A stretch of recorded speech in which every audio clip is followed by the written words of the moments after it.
Radhe Radhe everyone, welcome back to your channel and I am Bhavna Goyal. So here I am sharing IBPS PO means जो sorry जो IBPS PO means कल हुआ था उसी के related analysis. I know I am late, sorry for that.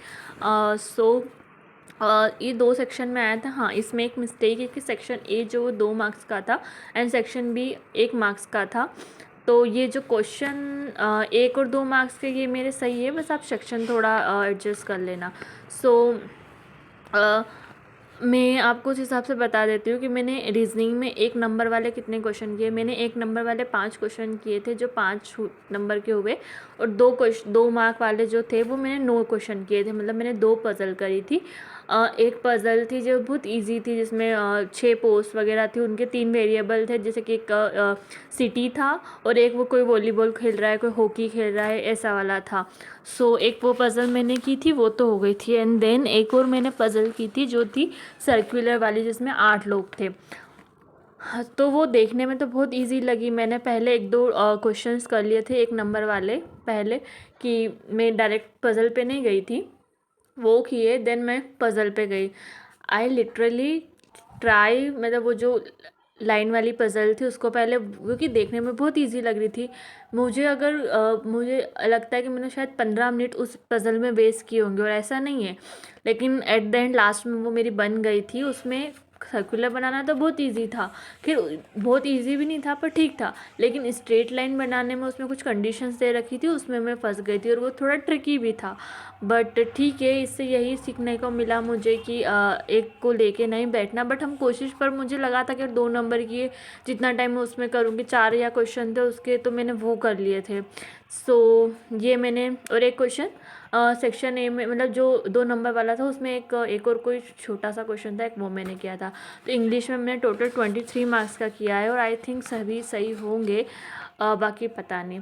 फिर जीए का आता है, तो जीए में मैंने 1 मार्क, पहले 2 नंबर वाले क्वेश्चन आए थे सब में, तो 2 नंबर वाले क्वेश्चन मैंने सिर्फ 3 किए थे. जीए का तो पता ही नहीं, समझ ही नहीं आया कि क्या हुआ क्या नहीं हुआ. मतलब क्या था, इजी था, बहुत सारी चीज़ें ऐसी है जो शायद नॉर्मल पूछी गई थी, लेकिन वो अपन ने पढ़ा ही नहीं. जैसे कि क्वेश्चन था कि स्मॉल कुछ बैंक, स्मॉल अकाउंट किसको बोलते हैं, और एक ये था कि वोटर आईडी में कितने नंबर डिजिट होते हैं. मतलब IBS सर्कुलर से क्वेश्चंस थे, बट अगर ढंग से रिवीजन नहीं है तो आप नहीं कर सकते. तो मैंने 2 मार्क वाले सिर्फ 3 क्वेश्चन किए हैं, और 1 मार्क वाले 9 क्वेश्चन किए. टोटल मैंने 15 मार्क्स का किया है. तुक्का तो देखो मैंने नहीं लगाया, पर ठीक है, अब कुछ बोल नहीं सकते. जीए में थोड़े बहुत गलत हो सकते हैं, शायद 2-4 नंबर, 2-4 के, इससे ज़्यादा गलत नहीं होंगे. उसके बाद आया था इंग्लिश में भी सेम जो सेक्शन 1 आया था वो 2 मार्क का आया था. तो 2 मार्क के मैंने सिर्फ 3 क्वेश्चन किए थे. 5 क्वेश्चन आए थे, उसमें से 2 शायद मैंने सोचा था बाद में करूँगी, फिर मेरा टाइम ख़त्म हो गया था, क्योंकि जो मैंने इंग्लिश में भी जो मैंने पैसेज उठाया था वो थोड़ा ट्रिकी था. मतलब उसके क्वेश्चंस डायरेक्ट नहीं मिल रहे थे.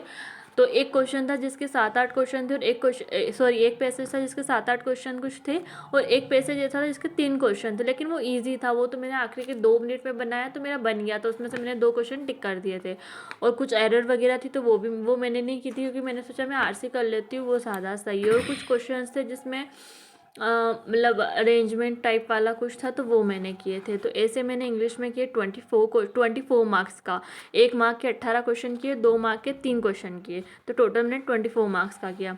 उसके बाद मैथ्स था. तो मैथ्स में देखो क्वाड्रेटिक इक्वेशन बहुत आई थी. मैथ्स में भी मैं कुछ क्वेश्चन में फंसी थी. मतलब मुझे ऐसा लगा कि मूक लगाना बहुत ज़रूरी है. ऐसे अपने को, और पर क्वेश्चन अगर किसी की अच्छी प्रैक्टिस है ना, उसने बहुत अच्छे से किया होगा. अगर मैं भी शायद थोड़ा और करती तो अच्छे से हो सकता था. बाकी ठीक है, अब एग्ज़ाम तो हो ही गया है. तो मैथ्स में मैंने 1 मार्क के 8 क्वेश्चन किए थे. मैंने एक छोटी सी कैसलेट थी वो बना ली थी फर्स्ट में, 2 नंबर वाली, तो उसके 2-3 क्वेश्चन होंगे, वो किए थे मैंने 2-2 मार्क्स वाले. तो ऐसे मैंने 2 मार्क के 6 किए, तो 12 क्वेश्चन किए, 12 टोटल मार्क्स. तो मैथ्स में पूरे जो मार्क्स है वो मेरे 20 हुए.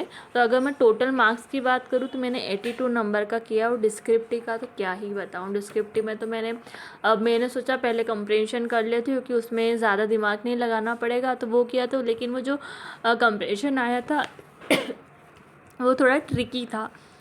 सो और ऐसे भी मैं कुछ खास अच्छा लिख के नहीं आई हूँ। सो यही है IBPS PO का, तो मुझे पता नहीं, अब रिज़ल्ट आएगा तभी पता चलेगा। सो ठीक है। और हाँ, एक और चीज़ आपको मैं बता देती हूँ, OICL का प्री का एग्ज़ाम भी दिया था मैंने, उसका प्री जो है मेरा क्लियर हो चुका है, और उसका एग्ज़ाम जो है वो 28 को है। तो उसी के लिए मैं अब प्रिपेयर करूँगी कल से। हाँ, मैं मॉक टेस्ट लगाऊंगी ज़्यादा से ज़्यादा, क्योंकि अब OICL का फिक्स्ड पता भी नहीं है क्या नहीं है। तो कल से मैं उसी को शुरू करूँगी।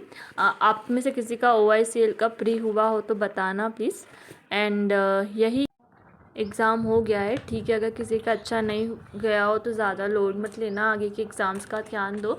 मे बी बस कल से जो OICL का मेंस है उसके लिए प्रिपेयर करना शुरू कर दूँगी, फिर IBPS क्लर्क है, SBI क्लर्क है। So all the best everyone, पढ़ते हैं कल से साथ में। Thank you so much for watching.